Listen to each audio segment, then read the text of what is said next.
Chat, the fighting community is pretty interesting, I gotta say.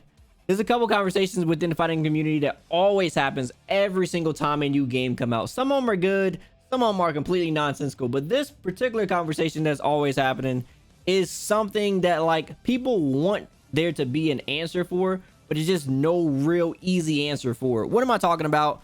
It's the good old age question about PC over console play when it comes to fighting games and the advantages and disadvantages of both.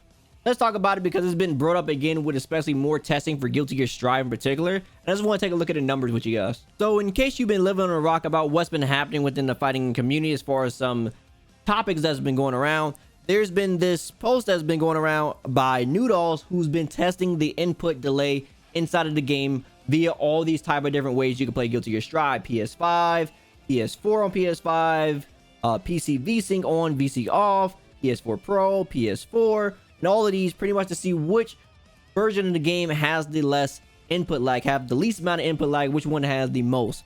So probably there's some very interesting things as far as what's happening on here. Let's read some of this.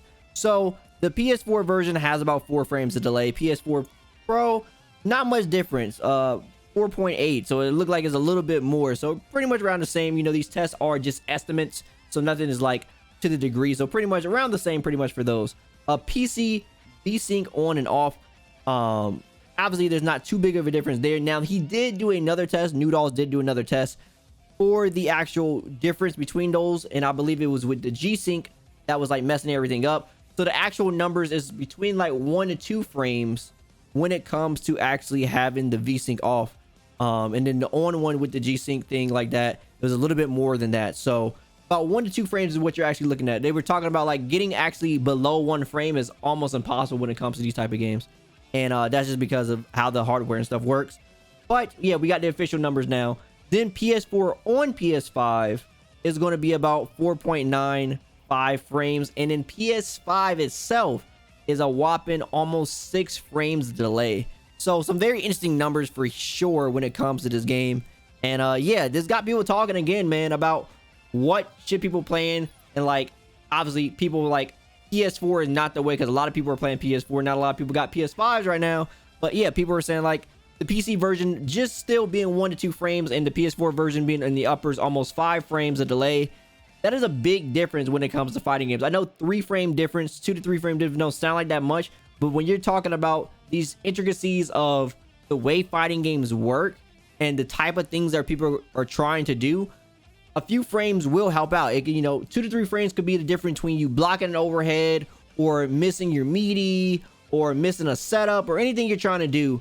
2 to 3 frames make a big difference in those type of things. And so when people saw these numbers for another game yet again about the PC version having less input delay, this got people asking the question that's been asked for quite some time now. Why aren't fighting game tournaments using PC, and why are we still using console? And I don't think really people take into account the amount of work that it takes to actually run these games on PC as far as being a TO and the type of things. When you're a TO and stuff like that, you got a lot of things you got to deal with. You got to have the consoles on deck. You got to make sure every single console has all the DLC and like all of this stuff. But there's one couple of things that like is nice about those type of things is there's a type of stableness to console that just PC doesn't have. And I don't think people understand that. Not every PC is built the same way. Not every single one is going to have the same stability. There are differences between how PCs are run. While this PC may have like 1 to 2 frames, this other PC may have 3 to 4, like upper 3 or something like that. It could definitely vary as far as how much input delay is on top of the things. Not to mention the different types of devices, peripherals that people like to use on the consoles. I mean, on the PCs. This could change, right? As far as which devices are supported for that type of device that they're using for the PC. Different PCs don't like certain devices, and who knows why. Your PC could like your device and it works, but you go to your friend's PC and it just doesn't work. Y'all may have the same operating software and the PC may seem the same, but sometimes the device support just isn't the same based on the type of hardware that's used inside of it. And it's very hard to try to get, you're asking TOs to dish out a lot of money when it comes to either renting a whole bunch of PCs to utilize. This is a lot of like heavy movement as far as like you got to have the monitor and you got to have the PC and stuff like that. You're talking about a lot of work. Now, of course, when things start to get a little bit more streamlined, if Steam does make like, I don't know, like a portable console or something like that, where it could just run, and like it has the actual incentive of like being like you know, the less amount of input delay like a PC does off like running off the Steam version or something like that, then maybe we can start seeing a little bit of this like incorporation. But until something like that, it's very hard to get the PC versions up and running at tournaments. Now, there are some games that have been doing it. If you know, the classic Melty Blood been running on PC for a minute, go to tournaments, but it's really still not ideal to do this. You're talking about large scale events and stuff like that. They're not going to be trying to run every single setup on a laptop. They want low latency monitors and stuff like that. So, you know, you got to have a lot of accommodations when it comes to this type of thing. And I don't think people really understand as far as what they're asking for when it comes to having a bunch of PCs. But there's some things that some other people had to say. So let's read what some other people had to say about it. Good old Leffen had a take on this. So let's see what he had to say. PC only fighting game events are hard to run, but I absolutely hate boomer aggressive mentality of, well, it's been bad before, so let's not even bother. One, stick recognition has gotten a ton better. Never had a little problems as I do with Strive. Let's make it even better. PS4 Strive lags horribly during counter hits, etc., even on good stages, which is true. There are stages and stuff that you have to utilize inside the game that are basically considered less lag on the stages, and even so, there's still some times where like there will be huge spikes of lag and stuff like that that happens because of the counter hit. It's very weird. It says even on PS4 Pro, PS5 has unplayable lag and isn't widely available anyway.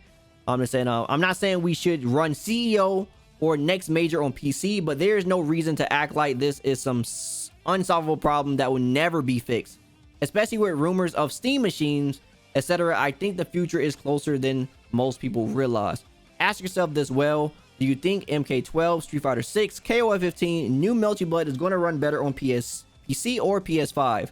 With Strive PS5 being by far the laggiest, 5 more frames than 60Hz PCs, I don't see the gap getting closer. Let's not even talking about Riot Fighters, with which very likely won't even come to PlayStation. I don't know about that. Or at least, very least, will be played 99% on PC. Now, he does have a point. You know, a lot of people that do play League of Legends, obviously they play it on PC. There is the mobile version now, and I believe there's like a console version coming to soon too. But if you're playing League of Legends for the most part, you got to have a PC to play that game, right? So a lot of people that are probably going to be playing the League Fighter that are fans of League already probably have PCs that can run these type of things, and so they're going to be playing it on PC and stuff like that. This may be people's first time getting into fighting games, so how are these tournaments going to be ran? Are we going to run these on consoles, even though majority of the player base may be on PC? That's a very good point that he actually brings up when he comes to the Riot fighting game. Anyway, I see Furby or Art put in their 2 cents as well. They said, going to do what I can to push the PC FTC situation forward and actually test in on-offline scenarios with a bunch of different controllers and games and try to push it forward at a smaller scale. I have the knowledge and expertise to do it. Just need to test and ask questions and retest. And of course, if I don't get it figured out, it's normal to expect higher costs of operation to get all that running. If you want a 4-frame difference with 144 Hz monitors, that does take work and troubleshooting to pull off, but I'm sick of hearing it can't be done. So definitely some people in the community that are pushing the agenda that thinks this is something that can be done in the future, and they're not trying to do it on large scales yet. They're trying to test it obviously on smaller scales, and this is something that really can be done with smaller scenes and stuff like that. You know, there's a lot of people that have like scenes and stuff, and you know, we usually bring our consoles, but trying to bring PCs and stuff can be something that people could definitely try to test out to see if this is something that can definitely work. Try it out at a smaller scale, then try to work their way up and stuff like that. Maybe this can be something that changed in the future, and PC may be the overhaul way coming you know, years down the line. Then there is obviously the way of some people just have like PC cafes and stuff like that, PC lounges or whatever, gaming lounges that have PCs in them that they could just utilize for their tournaments. So some people already been utilizing this type of tech, and it's been working out for them. But it's definitely an interesting conversation for sure that people are having with this. And once again, this is a conversation that's been happening for a long time. It just keeps getting reiterated every time there's a new game and people realize, hey, the PC version is actually the better version of the game. Why are we playing consoles? So I definitely like this conversation happening. I definitely like the way that it's going. It's going to be interesting to see how this plays out for sure. I find it very interesting when people get mad about people wanting to try out PC tournament stuff. Yeah, it is very interesting when people actually get mad. I don't really know why there's like a huge resistance on trying out PC type tournament stuff and all that. It's very weird when there's this type of resistance. You know, I would think a lot of people would be more reassuring of this type of idea, just because simply it's trying to make the gaming experience better.